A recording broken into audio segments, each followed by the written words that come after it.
ভাই আমরা প্রথমে পিএসসিতে গেছিলাম, পুলিশ দ্বারা আমাদের প্রথমে শান্তিপূর্ণভাবে পিএসসি স্যারকে আমরা বলেছিলাম, স্যার আমরা তো মাত্র 40 দিন পেয়েছি, যে আমাদেরটা একটু সময়টা একটু বাড়িয়ে দেন, যেন আমরা হচ্ছে গিয়ে আগেরদের সঙ্গে প্রতিযোগিতা করার জন্য একটু সময় পাই। সেটা 2.5 মাস হতে পারে, 3 মাস হতে পারে, আমাদের দিকে একটু কনসিডার করেন। তারপরে উনি স্মারকলিপি নিয়ে কিছু বলে নাই। পরে আমরা যখন গেছি তারপর পুলিশ দিয়ে আমাদের মারিয়েছে। তারপর আপনাদের সংবাদপত্রের মাধ্যমে জানতে পারছি উনি বলছে যে আমার কিছু করার নাই, সরকারের উপর মহল থেকে যদি আমাকে কিছু বলে তাহলে আমি পরীক্ষা পিছাইতে পারবো। তারপর থেকে আমরা বিভিন্ন সরকারের উপর মহলের সঙ্গে যোগাযোগ করা ট্রাই করছি, কিন্তু কখনোই পারি নাই। ও তারপর আমরা হচ্ছে পরিস্থিতির শিকার হয়ে বিভিন্ন 8টা বিভাগে বিভিন্ন যখন ব্লকেট কর্মসূচি চালু করেছি, তখন আমাদের সঙ্গে পুলিশের মাধ্যমে আসিফ নজরুল স্যার হচ্ছে গিয়ে দেখা করেছেন। দেখা করে আমাদের বলেছেন যে তোমরা কি 15 জানুয়ারি পরীক্ষা দিতে প্রস্তুত? আমরা তখন বলছি জি স্যার, আমরা 15 জানুয়ারি পরীক্ষা দিব। তারপরে কিছুক্ষণ পরে হচ্ছে গিয়ে আমরা যখন চলে আসছি, তারপরে উনি জানিয়েছেন যে আমার পক্ষে এটা করা সম্ভব না, এটা একমাত্র করতে পারবে প্রধান উপদেষ্টা।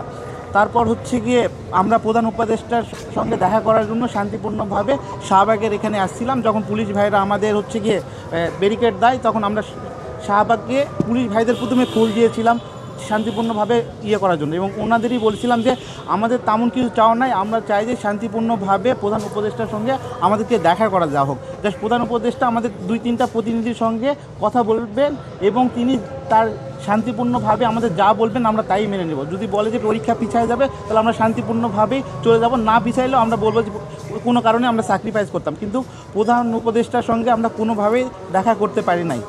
পরে আমাদের পুলিশের মারফত জানানো হলো তোমাদের সঙ্গে সচিবালয়ে হচ্ছে গিয়ে দেখা করবে উপদেষ্টারা।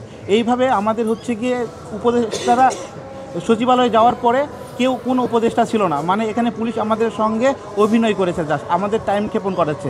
তারপর আমরা অনেকক্ষণ পরে যখন দেখতেছি না হচ্ছে না, তখন আমরা যখন ওই পুলিশের ব্যারিকেডটা ভেঙে চলে যাব, তখন সব পুলিশরা আমাদের অতর্কিতভাবে আমাদের উপর হামলা করে এবং আমাদের কুকুরের মতো মারছে ভাই।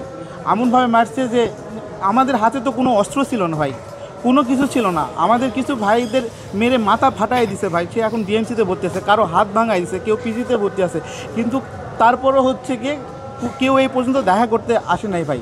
আর আমাদের যে ছাত্র প্রতিনিধি হয়ে যারা উপদেষ্টা হয়েছিলেন তা আমাদের বলেছিলেন যে তারা আমাদের হয়ে কাজ করবেন, কিন্তু ভাই তারা আমাদের হয়ে এখন কাজ করে না। তারা এখন নিজেদের হচ্ছে গিয়ে কে কোন আসনে হচ্ছে গিয়ে এমপি হবেন সেটা নিয়ে ব্যস্ত। এই জন্য অনেক অযৌক্তিক আন্দোলন, যেখানে ভোটারের সংখ্যা বেশি তারা সেগুলো নিয়ে কাজ করেন। এখন তারা ফুটবল খেলা নিয়ে ব্যস্ত। তারপর যেই আসনে দাঁড়াবে সেই আসনে হচ্ছে দেখবেন যে বরাদ্দ যাচ্ছে, অন্য কোনো জায়গায় বরাদ্দ যাচ্ছে না, তাদের আসনে হচ্ছে গিয়ে বরাদ্দ যাচ্ছে। ভাই এই দেশে থাকার চেয়ে আমি আমার জুনিয়রদের বলবো যে যদি তোমার বাবার সম্পত্তি থাকে তুমি এই দেশে থাকো, আর আমাদের যদি মধ্যবিত্ত থাকে তাহলে তুমি যদি চাকরি ছাড়া অন্য কিছু করতে পারো থাকো, আর চাকরির আশায় নিয়ে তোমার এই দেশে থাকার দরকার নেই ভাই। আর আসলে আমাদের তো পেশি শক্তি নাই, আমরা কিছু করতে পারবো না, আমাদের সঙ্গে সবাই অভিনয় করতেছে। তাই আমরা একটাই কিছু করতে পারি, যে আসলে যে যখন দেখবেন আপনারা স্বৈরাচার হয়ে যায় তাদের কিছুদিন পর পতন হয়, হয়তোবা এরাও হয়তো স্বৈরাচার হয়ে যাচ্ছে, দেখবেন এদেরও আর হয়তো পতন হবে এক সময়। মন থেকে অভিশাপ ছাড়া আমার আর কিছু বলার নাই ভাই। নিরপেক্ষ, সত্য প্রকাশে আপোষহীন।